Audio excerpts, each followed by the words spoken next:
మన పోలీస్ శాఖ గతంలో మనకి చుక్కలు చూపించారు. వీళ్ళు ఎక్కడ సభ నిర్వహించాలన్నా మేము పడిన కష్టాలు మామూలు కాదు.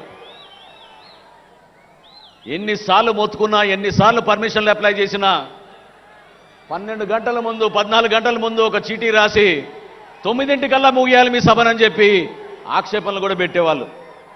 కానీ ఈ సందర్భంలో జిల్లా ఎస్పీ గారికి, ఐజీ గారికి, డీజీపీ గారికి, ఇక్కడ పనిచేసిన ప్రతి ఒక్క కానిస్టేబుల్కి, సర్కిల్ ఇన్స్పెక్టర్లకి, ఎస్ఐలకి జనసేన పార్టీ తరఫున, మా పార్టీ అధ్యక్షులు పవన్ కళ్యాణ్ గారి తరఫున మనస్ఫూర్తిగా సహకరించినందుకు మీ అందరికీ కూడా ధన్యవాదాలు.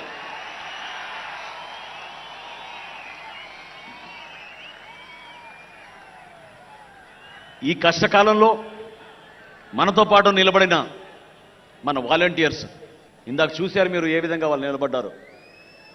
జనసేన పార్టీ ఈరోజు మీటింగ్లు జరుపుకుంటున్నామంటే, ఒక డిసిప్లిన్ విధానంలో జరుపుకుంటున్నామంటే, పాపం వాళ్ళకి గాయాలైనా కూడా, కాళ్ళు బెనికినా కూడా, చేతికి ఫ్రాక్చర్లు అయినా కూడా వాళ్ళు నిలబడి మీకు సేవ చేయాలనే ఆలోచనతోటి మన వాలంటీర్స్ నిలబడ్డారు. మనస్ఫూర్తిగా వాళ్ళు కూడా ఈ సందర్భంగా పార్టీ అధ్యక్షులు పవన్ కళ్యాణ్ గారి తరఫున, మనందరి తరఫున వారికి ధన్యవాదాలు.